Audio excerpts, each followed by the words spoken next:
China planned to copy Apollo. America planned to copy Earth. That simple difference changes everything. While CNSA keeps talking about their 2030 flag planting mission, the US just committed to something completely different: nuclear fission reactors and actual industrial infrastructure on the lunar surface. And here's the thing that makes this matter. The moon goes completely dark for 14 consecutive days every month. Solar panels? Useless. So the real question isn't about landing first anymore. It's about something way more fundamental. How do you keep humans alive when the lights go out for 2 weeks straight?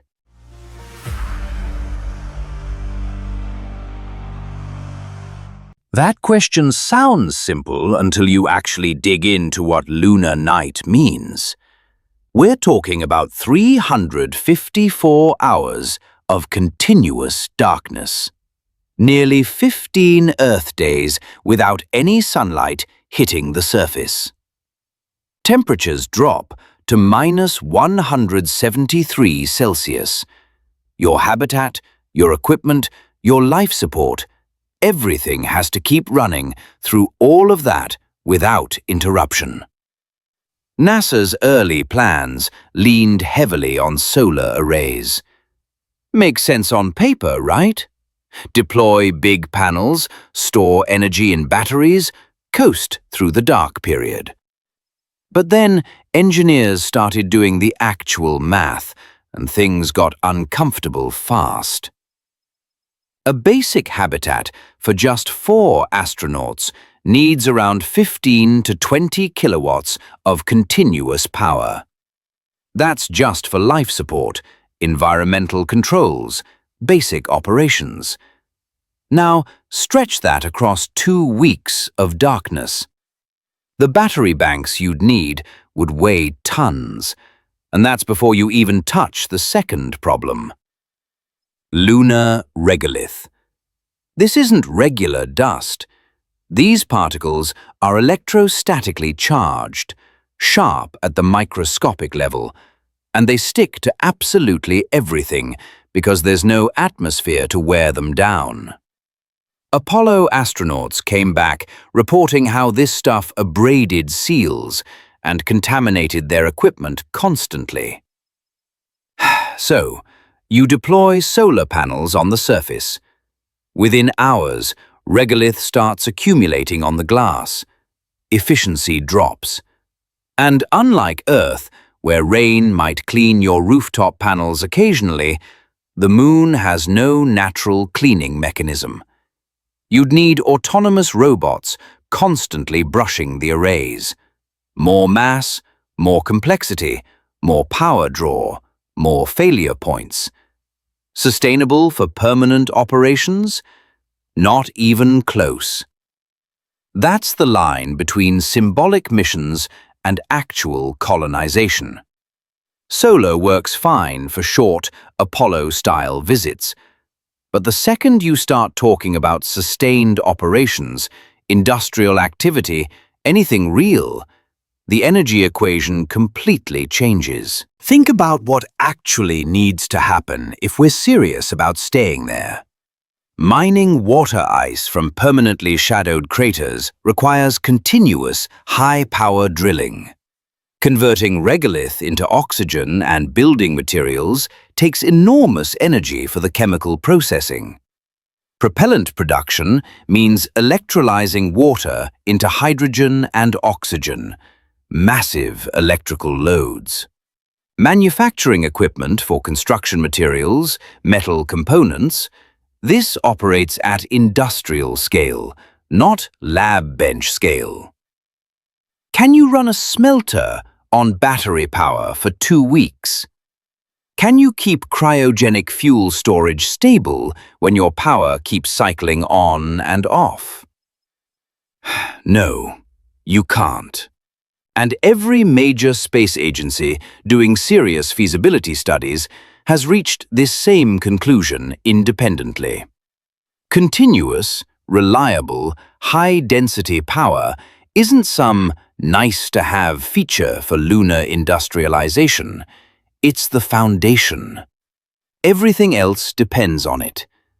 That's why three major powers are all converging on the same solution, even though nobody really wanted to say the word nuclear out loud at first. December 2025. Roscosmos signs this contract with NPO Lavochkin for what they're calling a lunar power plant, targeted for 2036. Notice they're being careful with the wording. They're not explicitly saying nuclear, but the contract directly involves Rosatom and the Kurchatov Institute, literally Russia's top nuclear energy organizations. When you see those names attached, analysts don't need official confirmation. This is a fission reactor designed for lunar deployment. Russia's committing serious money and resources because their engineers hit the same wall American planners hit. There's no other viable option. Then Trump's executive order in January 2025 just made it explicit. Right there, alongside the commitments to accelerate Artemis timelines, there's a clear mandate. Develop and deploy fission reactors on the Moon by 2030. Not a research proposal, not a feasibility study, a deployment timeline with a hard deadline. So what changed? The physics certainly haven't changed. Fission reactors have always offered unmatched energy density. A compact reactor in the 40 to 80-ton range can pump out steady megawatt-class power for years without needing refueling. Compare that to solar arrays that need hundreds of square meters of panels, tons of battery storage, constant maintenance robots, and still only give you intermittent power. The engineering case for nuclear was always strong. What shifted was the recognition that without it, permanent lunar presence just isn't feasible. Period. Once you accept that reality, the whole policy conversation changes from "should we do this" to "how fast can we make this happen?" And this is where payload capacity becomes the constraint that determines which countries can actually execute these plans. A space-rated nuclear fission reactor, suitable for lunar deployment, isn't a small device. Current designs NASA and the Department of Energy are working on estimate somewhere between 40 and 80 tons for a megawatt-class unit. That's including the reactor core, radiation shielding, heat rejection systems, power conversion equipment, structural support, all of it. You can't just miniaturize a nuclear reactor beyond certain limits without compromising safety margins and power output. The physics of neutron moderation, decay heat removal, radiation shielding, these impose hard minimum mass requirements, which means any vehicle trying to deliver a functional nuclear power plant to the lunar surface needs to land at least 50 tons of payload. Realistically, you're looking closer to 100 tons when you factor in installation equipment, backup systems, initial operational supplies. Let me put that in perspective. Blue Origin's Blue Moon Lander, the vehicle they're developing as an alternative to Starship for Artemis, has a maximum payload capacity around 30 tons to the lunar surface. That's actually impressive for crew missions and smaller cargo. More than enough to land astronauts, scientific instruments, exploration equipment. But it's nowhere near sufficient for industrial-scale infrastructure. You physically cannot fit a nuclear reactor inside a Blue Moon lander. The mass budget just doesn't work.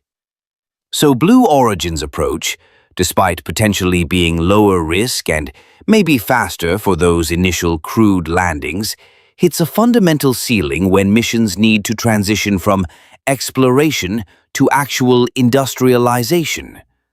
SpaceX's Starship HLS? Completely different philosophy. The vehicle stands 50 meters tall, with a payload bay exceeding 1,000 cubic meters of volume.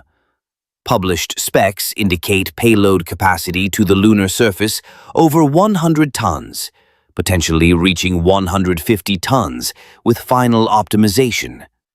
That's not just incrementally better than Blue Moon. It's a different category entirely. Starship can deliver nuclear reactors, mining equipment, habitat modules, propellant production plants, everything needed to establish permanent operations. And this explains why, even with Blue Origin CEO Dave Limp recently making statements about accelerating lunar landing timelines and potentially beating SpaceX to early Artemis missions, the long-term architecture still overwhelmingly favors Starship. Here's where SpaceX made this fascinating decision that shows how seriously they're taking the compressed timeline. For over a decade, this company has built its entire reputation on reusability. Falcon 9 boosters land and fly again. Starships designed for full reusability, with both stages returning to Earth. But according to leaked internal documents from late 2024, SpaceX is now developing an expendable Starship variant specifically for Artemis. This version eliminates the heat shield, removes the forward and aft flaps, strips out all the hardware needed for atmospheric re-entry and landing. It launches once, delivers its payload to orbit, and that's it. Never comes back. Why would a company, literally obsessed with reusability, abandon that principle? Because expendable Starships are dramatically lighter, roughly 20% reduction in dry mass, bringing the empty vehicle down to about 80 tons. That mass savings translates directly into how much propellant you can carry. An expendable tanker Starship can deliver up to 250 tons of fuel to low Earth orbit in a single launch. Compare that to maybe 150 tons for a fully reusable version. And here's why that matters for the whole mission architecture. Starship HLS needs between 1,100 and 1,200 tons of propellant to execute the complete lunar mission. Reach lunar orbit, dock with Orion, transfer the crew, descend to the surface, do surface operations, ascend back to lunar orbit, rendezvous with Orion again, return the astronauts safely. Early estimates suggested that refueling operation would take 10 to 16 tanker launches to fill up the depot in low Earth orbit. With expendable tankers pushing 250 tons each, that number drops to just 4 or 5 launches. Fewer lunches means fewer opportunities for something to go wrong. Faster mission cadence, and, critically, it means SpaceX might actually hit that June 2026 orbital refueling demonstration.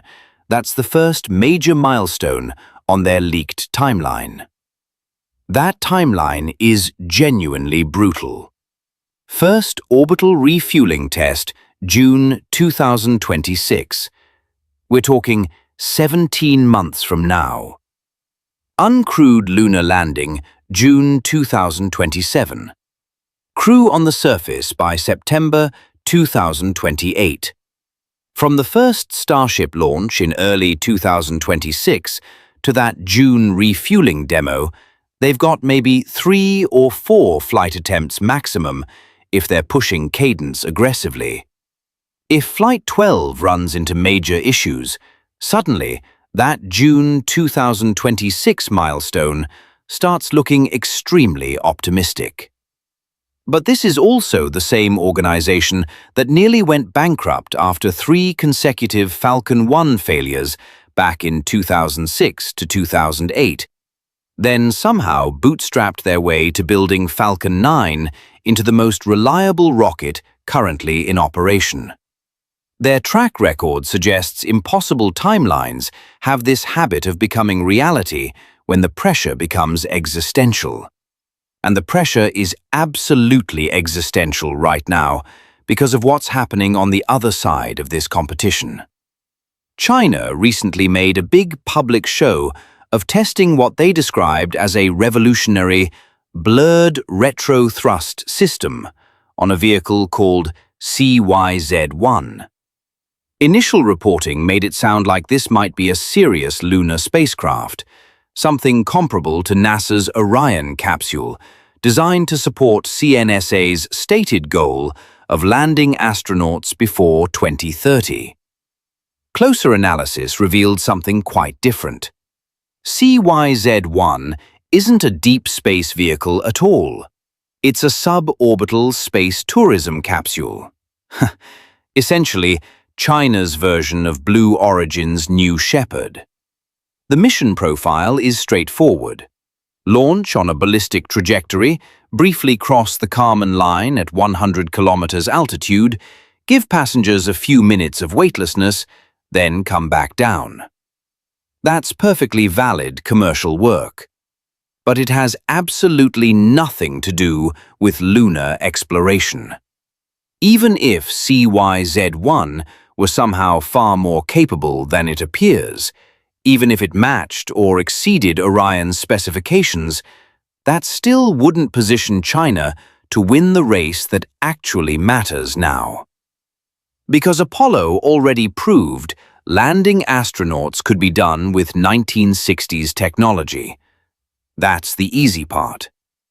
What's hard, what requires fundamental advances in capability, is sustaining those astronauts with infrastructure that actually works during 14-day lunar nights. China hasn't announced any lunar nuclear power program. There's no Chinese equivalent to the US executive order mandating fission reactors by 2030. No documented heavy-lift lander development program comparable to Starship HLS. Their current architecture appears entirely focused on what the US and Russia are actively moving beyond. Symbolic missions that plant flags, collect some samples, and come home. The uncomfortable reality for Chinese space planners: developing a 100-ton class lunar lander from scratch typically requires 10 to 15 years of dedicated engineering effort. Developing a space-rated nuclear fission reactor takes similar timelines: extensive ground testing, safety certification, iterative design refinement. Even if China announced both programs tomorrow and threw unlimited resources at them, most aerospace analysts estimate they'd need until 2050 or later to field genuinely competitive systems. By which point, the United States is planning to have operational nuclear power plants, propellant production facilities, and permanent habitation infrastructure already functioning on the lunar surface. Russia's targeting 2036 for their nuclear facility. America's targeting 2030. That's not a gap measured in months, or even a few years. We're talking decades of operational capability difference. And once that infrastructure exists, once you've got continuous power enabling resource extraction and manufacturing, the entire economics of lunar operations changes. The nation that establishes that foundation first doesn't just win some symbolic victory. They establish the industrial and economic framework that everyone else will need to either integrate with or work around for generations to come. So here's what this really comes down to. The moon race everyone's watching isn't about who plants a flag first anymore. It's about who builds the power plant. Nuclear fission reactors determine who can mine resources, manufacture components, sustain actual human presence beyond short 2-week visits. SpaceX has the only vehicle capable of delivering that infrastructure. China's planning symbolic missions. America's planning an industrial revolution. That gap isn't closing in 5 years, not in 20. If you found this valuable, hit that like button and subscribe to New Space Review. We dig deep into the space industry's biggest developments while everyone else is still covering press releases. And speaking of SpaceX engineering solutions, the video on your screen right now covers how they're transporting Starship without landing legs. SpaceX found brilliant solution to transport Starship without legs. You'll see them solving problems most people don't even recognize exist yet. Thanks for watching. See you in the next one.